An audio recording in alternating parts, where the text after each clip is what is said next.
morning. So this morning I had a little bit of a hard time getting out of bed. I'm just feeling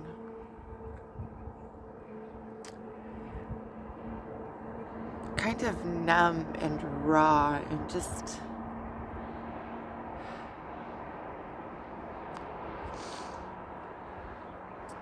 but there's a kind of ease to it. I just feel like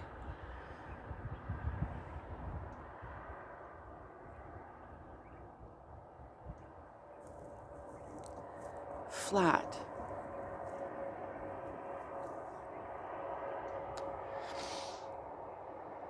I took my son down to the intersection. I'll show you where I'm at in a minute. I took my son down to the intersection this morning. I just continued. There's a spot here on the mountain that I like. There's old bottles. It must have been like a few truckloads of bottles were dumped here. So there's like old antique bottles here. And I like this spot. There's Lola and Roxy. But let me show you the view from here because it's spectacular.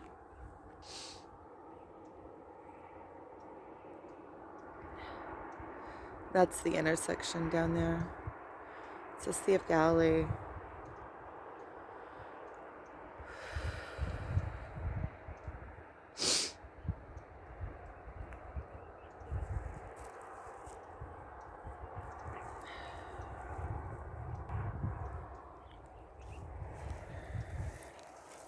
I just feel kind of numb, kind of just in this, like, all of my emotions are wide open. I'm not even thinking about the thoughts. There really aren't that many thoughts that are connected to it. I just feel kind of,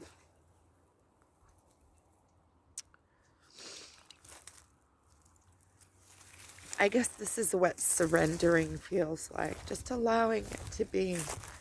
Just allowing the pain to be there. If I want to cry, I'm just crying. I made an appointment for the post office. I'm going to go get the rest of that order ready, and I have more things to send. I'm just kind of going through the motions and allowing the emotions to be. I feel like I don't have anything that I have to do. I have a whole bunch of things well, I have orders and work that I have to do, but I don't have any kind of social obligations. I don't have any kind of appointments or anything like that set up.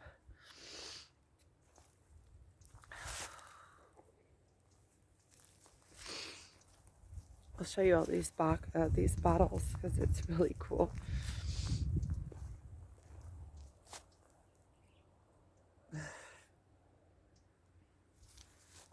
Show you this old Coke bottle.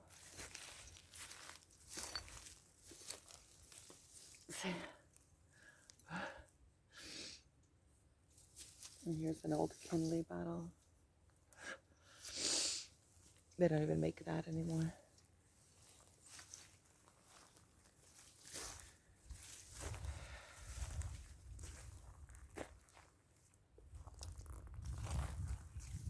I just feel flat. I don't even feel like there's really anything for me to say. I just think I'm going to let this just be.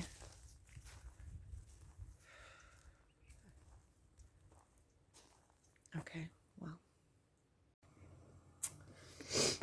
So I'm really still having a really rough time from yesterday. Like, him sending me that message was basically him telling me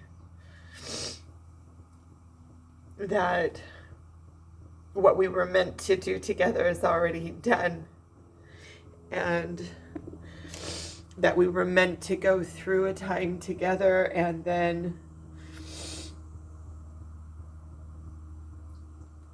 move on, and that it had to one of the messages that she said in the video, and it's regardless, just the fact that he sent it to me is him giving me those messages. And one of the things that she said was that it had to feel like it was a romantic relationship in order to truly get the work that needed to be done with this person done. And that basically it was getting me ready for a person that is aligning with me. You know, for like a false prince that gets you ready for the real prince, and that the real prince is already aligning and attuned with me, and that we're already coming together, and which is all fine and dandy. I just don't see it. But him sending me that was like a really strong message that I have to get over this. And I see that I keep on falling back into disbelief. And in disbelief, it's not really getting over it. I have this order I need to get out. And I just feel like I'm so emotionally overwhelmed.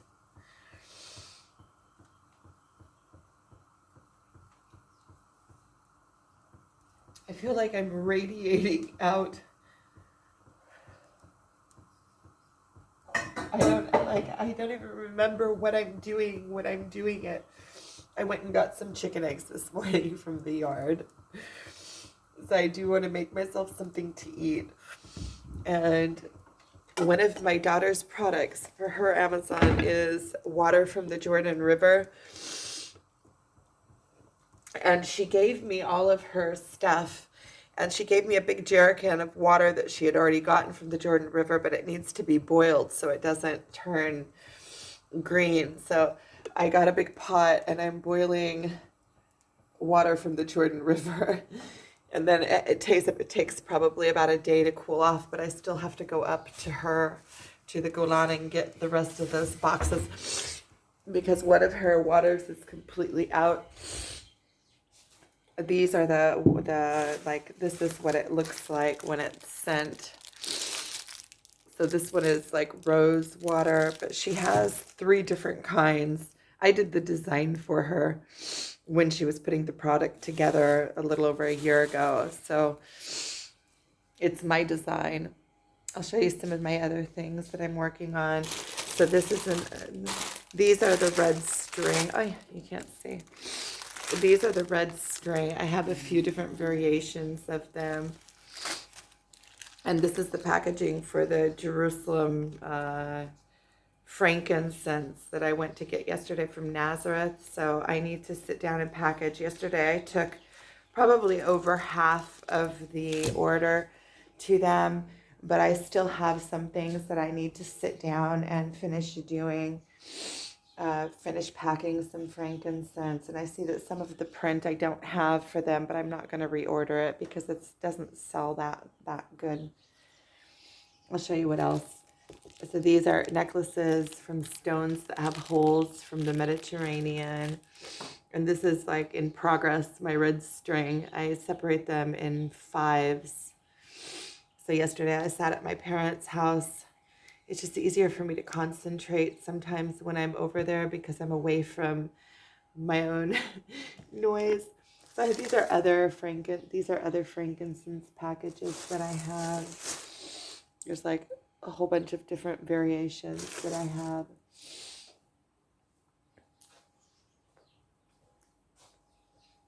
Well, that took my mind off of it for a minute. I'll show you the dates that I got yesterday when I was doing that video. Look, these are all the dates. I washed them and put them in a colander so they would dry. And I'm going to package them up and put them in the freezer so that we have like little packages of dates for whenever the kids are making shakes or whatever. I also want to make like this these date cookies. There's like these really good date bars that I make, so I can make them from dates that I found. And what I really wanted to like, one of the questions that I have is on this spiritual awakening. See, one part of me, there's like a whole bunch of different parts of me. I'm going to boil water. I'm not going to make the eggs now. I just don't feel like up to. Maybe I will. I need to eat something. I need to eat something. See, I'm so like, I need to watch my words. On this spiritual awakening and this pain, like there's so many different sides of me, and what I'm really asking myself, I'll show you this. I drink water from a ceramic. It's not ceramic. It's like a clay pot, and this pot is actually one of the things that my twin makes, and that's what he sells them. It's like taking the water and putting it back into the earth, and then it gets the vibration of the earth, and it tastes so much better. And there's like it circulates in there. It's like repurifying the water or making the water alive again after, tap water. A lot of times I even have here, they're in plastic. I would prefer them not to be in plastic, but it's water that I bring from the natural spring because it's live water. It's better for me, I feel. And one of the questions I have on this whole spiritual awakening is there a threshold? Like, is there a threshold that you pass through to where it's just like a snap? And I feel like it has to be leading up to that. Or is it gradual? Like the last heartbreak I got over, it wasn't anything like this. This, I like feel his presence with me all the time.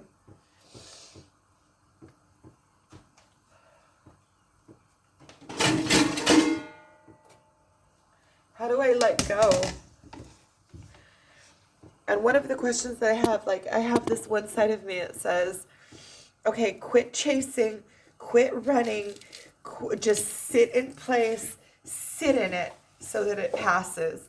And then I have this other part of me that sometimes I just can't sit. Like yesterday, I just couldn't. And I feel like there is no wrong or right. That it all just is how it is, and that there's no sense in fighting against it. There's no sense in trying to force it to be a certain way, or even trying to force it to be a certain way is also part of it. So there is no right or wrong. And then I feel like, is there a threshold? Is there a place where all of a sudden I go through a portal into pure bliss? And I know people, I actually know people who have gone through things that were like detrimental, an accident, or even like Eckhart Tolle, part of his story is having this intense buzz, and then just going through a threshold and then into like this complete bliss. Also, there was also the person who wrote The Four Agreements, which is a really, really, really good book, a life-changing book. Maybe I should listen to it again. If there are life-changing books, one of them is The Four Agreements. And I don't remember the name of the author, but it's The Four Agreements. And there is another one by... It was written either in the very beginning of the 1900s or the late 1800s, and it's called As a Man Thinketh by Alan something. James Allen, maybe. And that is also, it's written so poetically, and it's you can find it online. It's already in public domain. So you can find it online as a, see, this is the chicken food. I put all of these scraps that I have from fruits and vegetables. I put them in a thing for the, so I'm going to make fried onions and fried squash, and then hopefully those chicken eggs. You know, when you have chicken eggs from the yard, you always have to make sure that they're okay. You have to open them one at a time because they could be fertilized and start turning. And besides, you don't know how long they've been sitting. So typically I have a couple of spots that I know where they lay eggs. And so typically I get to them like within a day. I don't eat store-bought eggs, not even the organic ones, because they're, first of all, you don't really know, and secondly, they are industry. Even the organic ones are organic because of the industry. It's not like yard chickens that you feed and you enjoy. You enjoy running around the yard hunting for chicken eggs, and you see them enjoying their lives, and they have little chicks running along behind them. It's really cute. It's a lot of fun. It's like a treasure hunt. And so I'm kind of waiting to go through a threshold. I know there's a lot of different routes to get to the same place, and I know that I remember when I was going through that deep depression that I was telling you about, and when I decided, what happened was I was going through a deep depression. I had a really good friend over here that since I kind of, a couple years ago, kind of cut contact with him because I kind of saw that he wasn't he had agendas in the friendship. He kind of liked me, and also he was always doing like خشبون, like always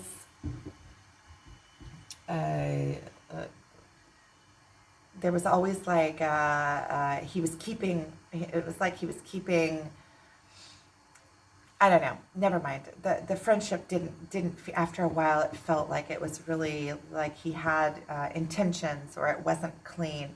And that's kind of like what my twin told me about our relationship. So, and he showed me, so I still have work to do.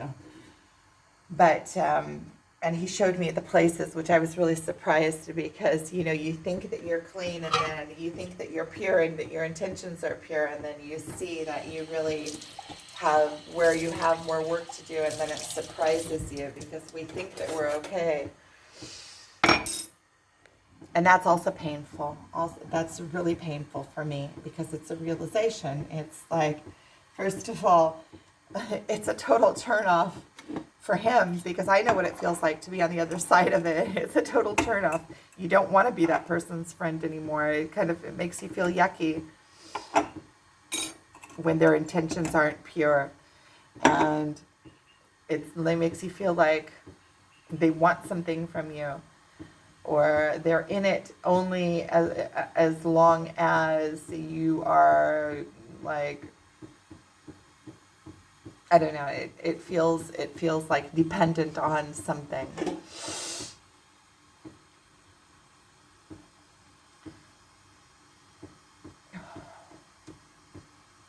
James Allen.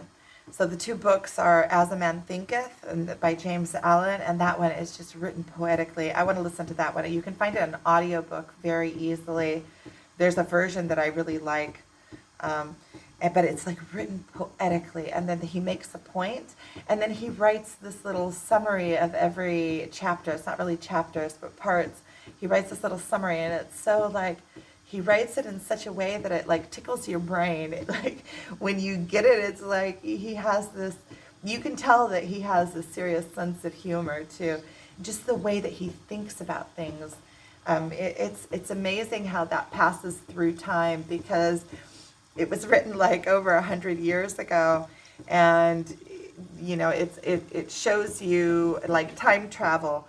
You can feel his presence through his words and through his being. I guess that we're doing the same thing with the videos, you know, that or that you can feel what I feel like or what I'm going through, even though we are space, this is going over space. So we're going through time, through space, and passing a message. And it's the same thing with his book and his words. And so, oh, so tired of having all this pain.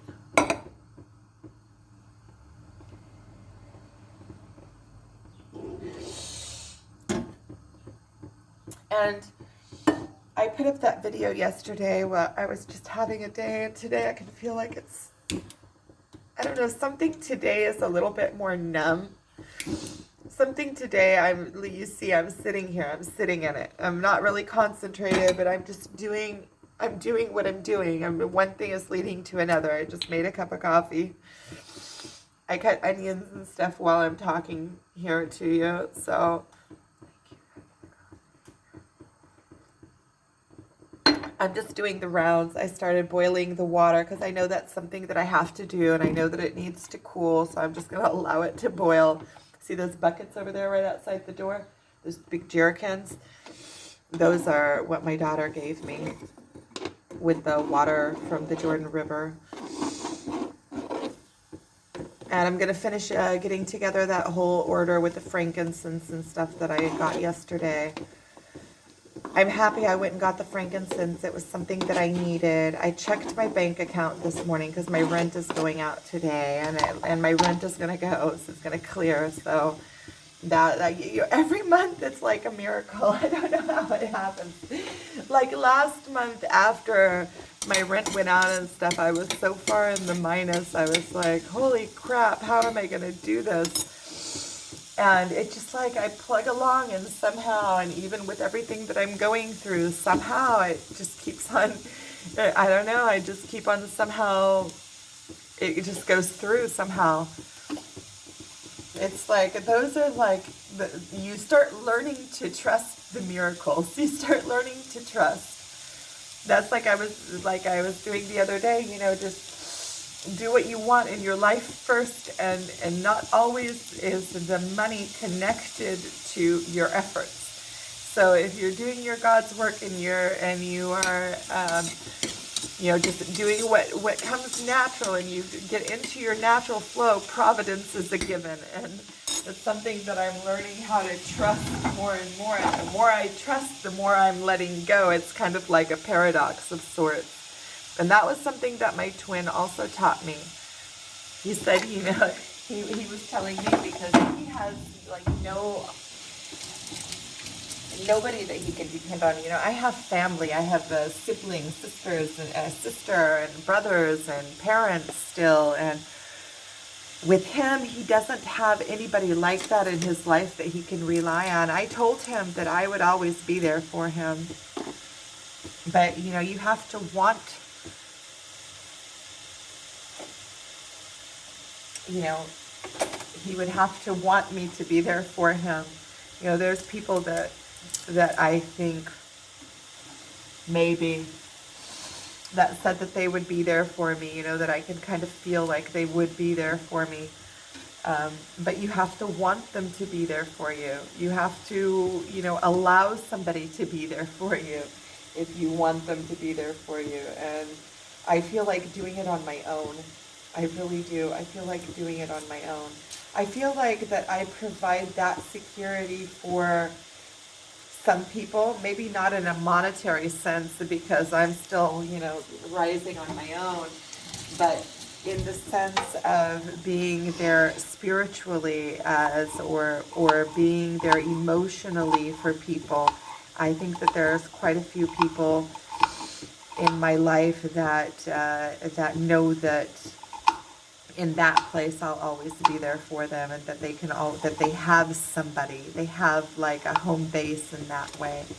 And I'm happy to provide that, and it doesn't take from me. It's something that actually adds to my life, that makes my life richer. Knowing that I am there for people and that people can rely on me. I keep on saying my back isn't straight. That people can rely on me in that way. It gives me comfort as well. because I feel like it's a God-given. I feel like it's part of who I am and what I'm meant to be doing or something. It's like my God's work, and then that gives me security also when you're doing what you're rightfully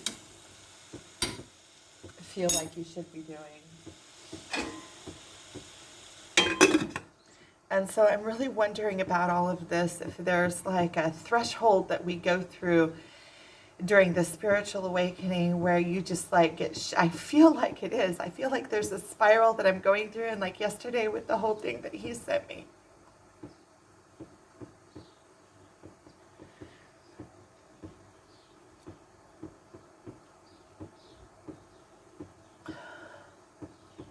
You're basically telling me to let go of him. That it was only meant to be for a short time, and then we've already completed everything that we've done here, that we were meant to do together here, and that's it. It's complete. Like,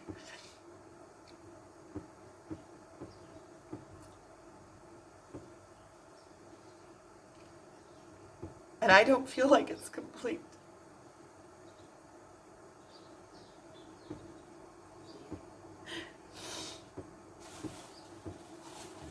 This is the bottom of that,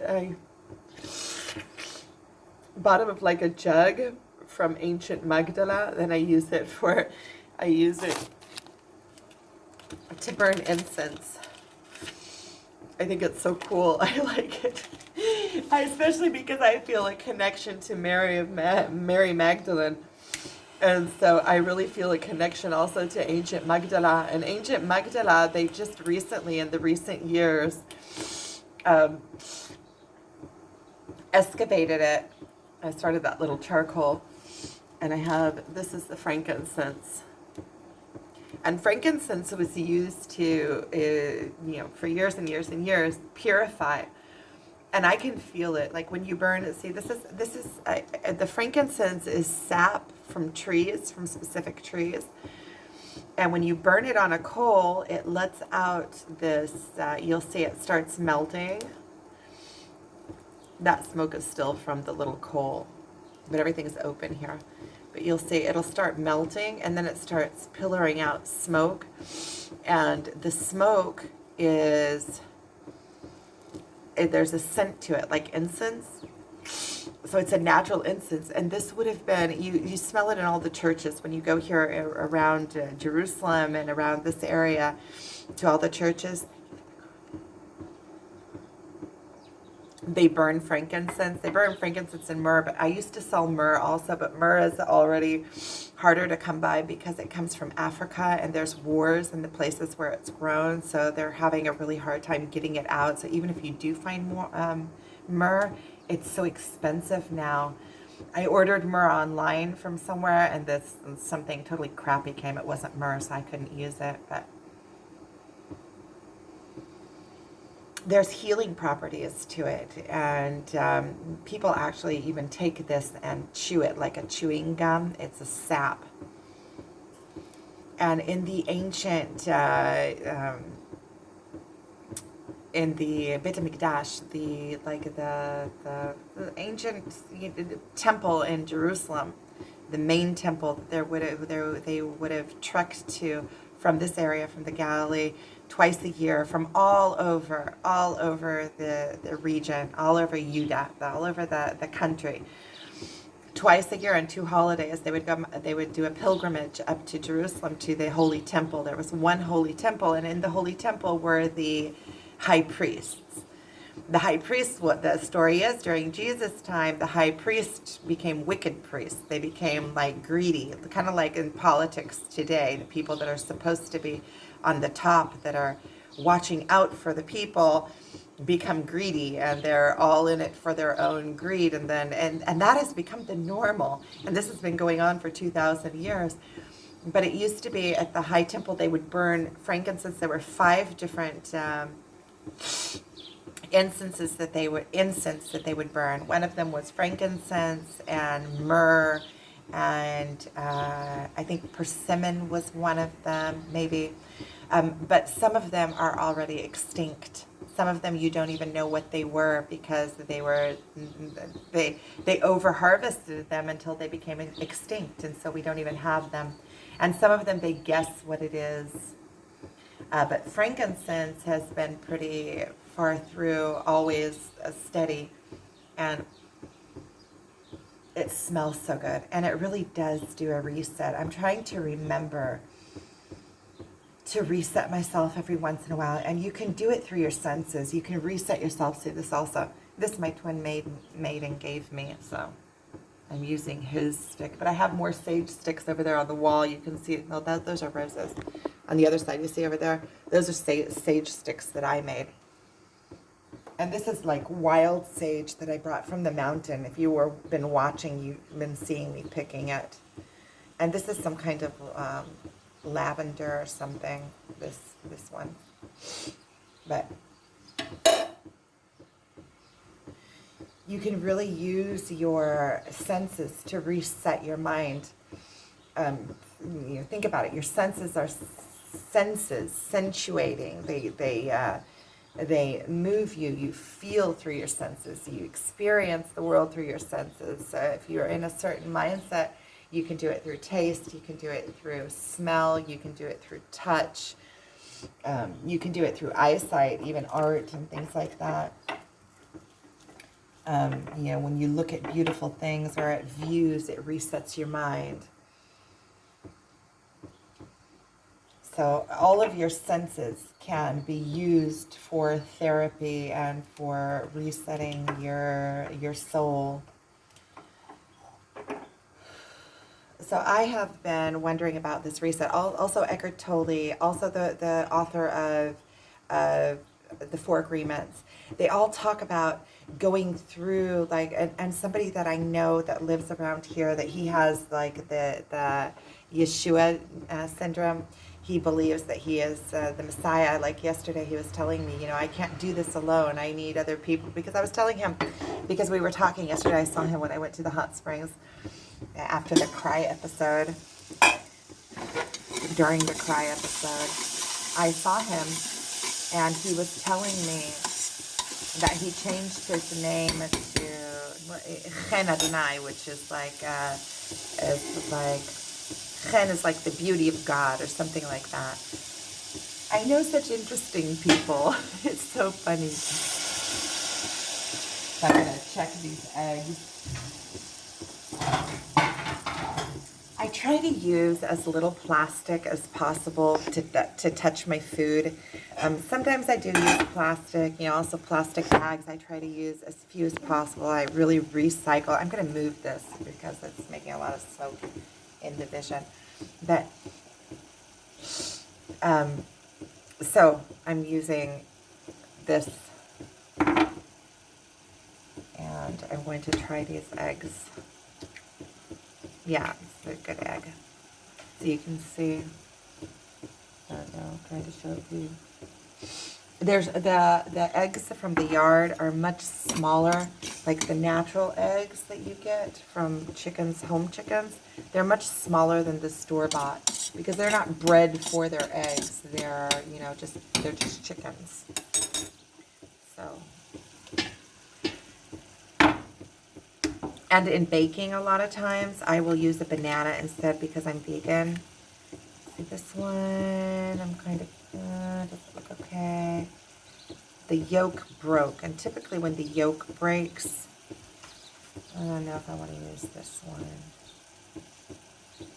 I mean, besides that, it looks okay. There aren't any blotches in it or anything.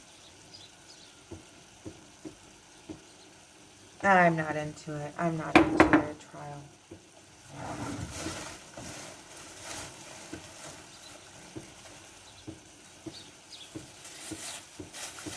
I reuse little baggies and all sorts of things. So I'm going to just throw this chicken egg away. I don't want to chance it. I wonder if I should give it to the dogs. No, I'm just going to throw it away. I'm not going to. I don't feel like dealing with it. Okay, I'll wash this out.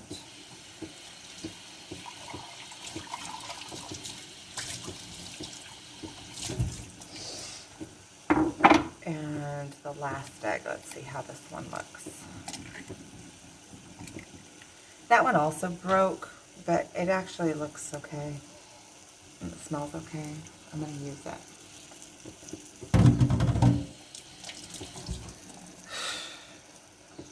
So this is where I'm at this morning, and I'm just kind of sharing with you. I'm just kind of flat. I feel like I'm just kind of flat. I'm just kind of, I don't know. I get comfort in making these videos. I think that that is like a lot of it. And sharing what I'm doing in my life.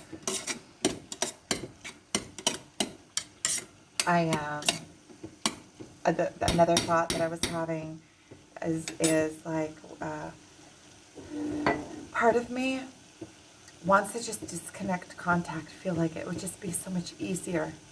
And then there's like so many different parts of me. And then there's another part of me that says, this is good. This, like what he sent me yesterday is good for my, I was already miserable before he sent that to me. And it feels like it's good for my awakening. Like sending me that and forcing me to go through the pain when I was already in the pain. So it's like forcing me down a route. I feel like I'm being pushed over an edge. And that comes back to, is there a threshold that we just kind of go over? And I'm wondering, I think that there might be a threshold, but there also might be just a gradual thing that happens. And what I started saying about my depression is that when I started coming out of that depression, I had this, at the bottom pit of the depression, I had this like enlightenment.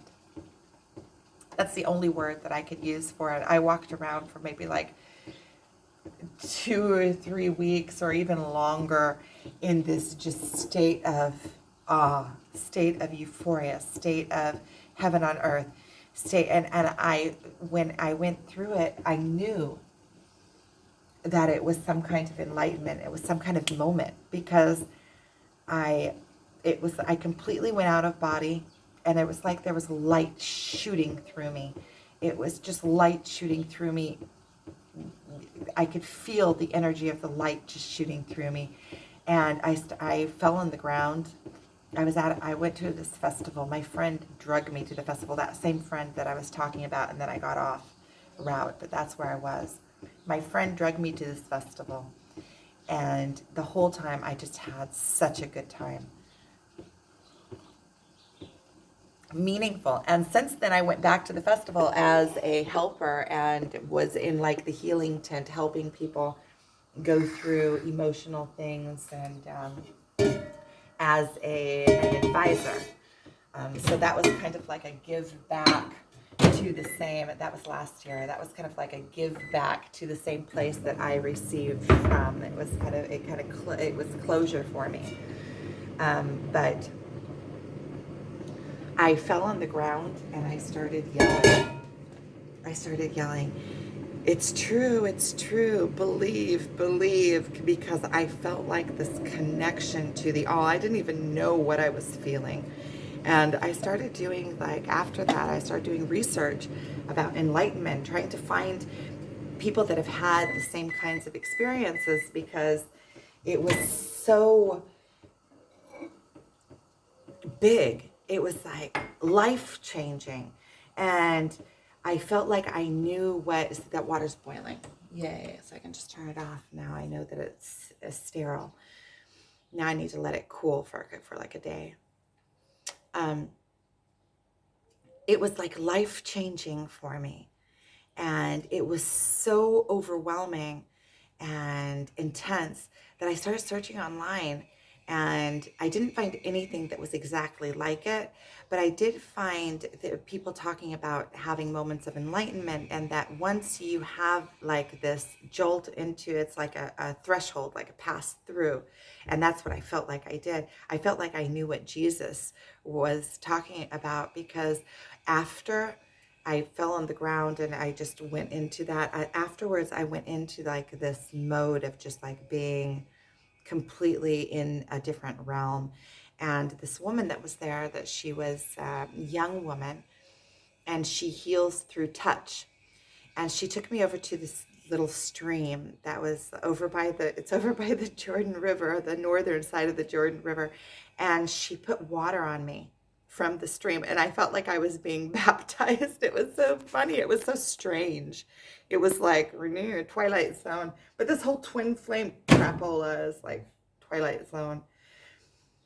And she started putting water on me, and I felt like my whole back, like, and I felt like that tingling, kind of like I was feeling yesterday, the tingling in my back. It was kind of like prickly.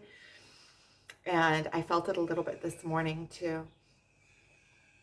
And I felt like this is what Jesus was talking about having a dove come down and land on your back. It's like this white light that comes down and kind of goes through you. And then I started reading online, and it said somewhere that once you pass through, enlightenment is that it's not reversible. So just enjoy the ride. It just keeps going and going and going. And that's what I feel like. I feel like it's like this spiral that you're going through. And the closer you get to the, it like gets, it becomes like this buzz that, like that. And I feel like there might be like a threshold that you just go through, and you go out the other side into like this pure bliss. And that was what I was saying about the guy that I met yesterday, that he had had an accident. He fell or something, and he was totally depressed before that. And then he said that something happened that he just went through, and you meet him. He has a TikTok. He's like, he is constantly like live on TikTok, and he is well known in Israel. He speaks Hebrew. He doesn't know very well English. But he's well known. He's like a famous TikTok guy. And he's just a friend. And he also had the experience of a threshold just like that. And so did the guy that wrote, I forget his name, The Four Agreements. It's just like that. And Eckhart Tolle also tells of an experience that's just like that, going through like this total buzz and then threshold. And with me, like with the depression, even after that, I went through that enlightening moment, I still felt like it was a process. The climbing up out of the depression and coming back into myself was a process. And now I feel like I'm going through it again. And I feel like there's like stages to it. There's stages that you keep on getting to another level. And this whole thing that I went through yesterday with my twin, like I keep going back into it.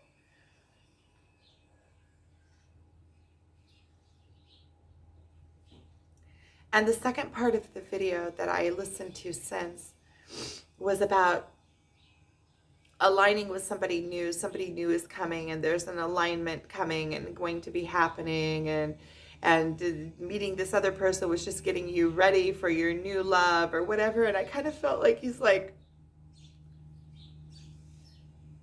pushing me away from him. And I kind of feel like he knows exactly what he's doing. Look, this is a stone that he gave me, that he found and he gave me. It's two stones that are completely different stones, but they're merged together and inseparable. And I mean, come on, dude.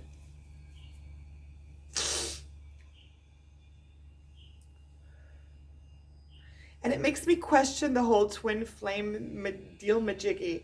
Like I see, especially with the Messiah thing, I see that I'm not the only one doing work alongside him. He has like that's what he does. He guides people for life.